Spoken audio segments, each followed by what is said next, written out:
Joining us now is a father of three himself and a clinical psychologist in Dallas, Texas, Dr. Kevin Clark Gilliland. Dr. Gilliland, tell us what you see when you see the research about young people struggling with mental health.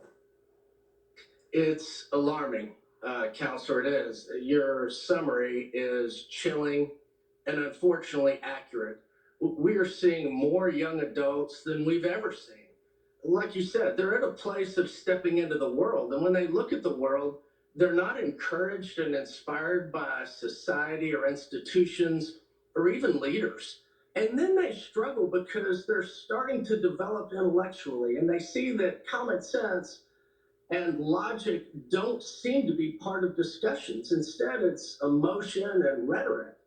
And that may actually be what they're exposed to at home because moms and dads and grandparents and aunts and uncles are in the middle of this as well.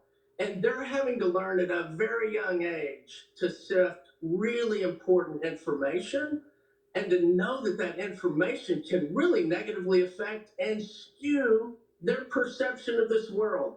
They have to protect that, keep that information out, and be encouraged and inspired by things within their reach.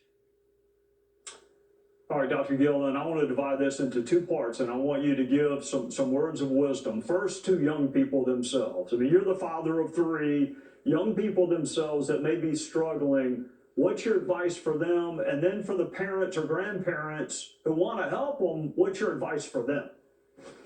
Yeah, my advice to the young adults is I need you to keep talking about living. I need to hear you be inspired by subjects or by work or some passion. That's the kind of conversation we need to have. And even though your mom and dad and grandparents have become your friend group, don't start sounding like us. I don't know why, but when we get old, we talk about illness, disease, ways to die in documentaries. Don't do that. Talk about what you're excited about, where you want to work and where you want to be. And please remember, your risk factors, young adult, are not my risk factors. In fact, if I was really worried about you getting hurt, I'd talk more about your driving and how not to have accidents, not this virus, because the data is that this virus for that group is not nearly as deadly as some other really important things. And isolation leads to one of the second leading causes of death, which is a hopelessness that you don't want to keep living. So think broadly about your health care. Pay attention to the virus. You don't want to get it, neither do I. But also know that loneliness and isolation can lead to depression and anxiety, and you want to be mindful of your overall health. Don't do something good that also starts another problem. Dr. Kevin Gilliland, you and I have known each other since we were teenagers. And there were challenges, I guess, in the 80s. I don't remember them, but I guess there were. It does seem different now, though. It does seem that young people have more to compete with, or is that just an old man, not remembering the past very well?